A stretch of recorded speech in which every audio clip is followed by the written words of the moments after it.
প্রিয় দর্শক, কেমন আছেন সবাই? আশা করি সবাই ভালো আছেন, সুস্থ আছেন এবং নিরাপদে আছেন। তো আজকে একটা বিষয় নিয়ে কথা বলবো, সেটা হচ্ছে 24-এ একটা খবর ছিলাম, হেডলাইনটা ছিল আর কি এমনই: মোবাইলের আলোয় সিজার, মা ও শিশুর করুণ পরিণতি।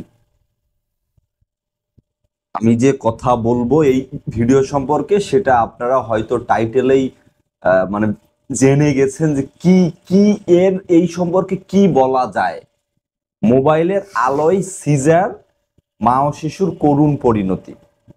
আচ্ছা, এমন মানে কোন দেশে আছে যে একটা নবজাতক পৃথিবীতে আসতেছে, সেখানে মনে করেন মোবাইলের আলোয় সিজার করা হচ্ছে? এত ইম্পর্টেন্ট একটা জিনিস আমরা মোবাইলের আলোতে করতেছি, এবং শেষ অবধি মা ও শিশুর করুণ পরিণতি।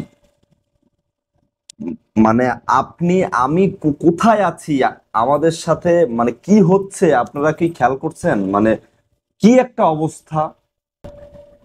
দিন যাচ্ছে, আমরা আপডেট হচ্ছে, কিন্তু একটা সময় এমন এমন কাজগুলো করছি যেখানে আমরা মূর্খ থেকেও মানে আরো যদি নিম্নমানের কিছু থাকে, আমরা সেটা হয়ে যাচ্ছি।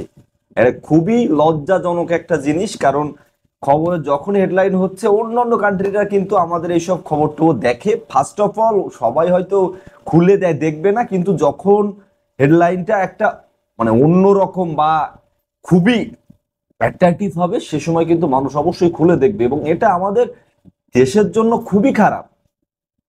আমি এটা সবাই জানি যে এটা এটা কতটা একটা লজ্জাজনক একটা দেশের জন্য। তো যদি এই কাজটা কোনো সরকারি হসপিটালে না হয়, হয়তো কোনো বেসরকারি হসপিটালে আর কি হয়েছে, কিন্তু সেটা তো আমাদের দেশের দেখা জরুরি যে আমাদের কান্ট্রিতে বেসরকারি কেমন হসপিটাল বা কেমন ডায়াগনস্টিক সেন্টার আছে যেখানে মানে এইভাবেই রোগীদের চিকিৎসা হচ্ছে। এখানে আপনাদের মতামতটা অবশ্যই কমেন্টস বক্সে জানাবেন। ভালো লাগলে একটা লাইক করবেন, শেয়ার করতে একদমই ভুলবেন না। আর আপনি যদি ভিডিওটা ইউটিউব থেকে দেখে থাকেন, অবশ্যই সাবস্ক্রাইব করবেন। আর অবশ্যই এই পেজটাকে ফলো না করতে হলে ফলো করবেন, please please. Thank you so much. Bye by.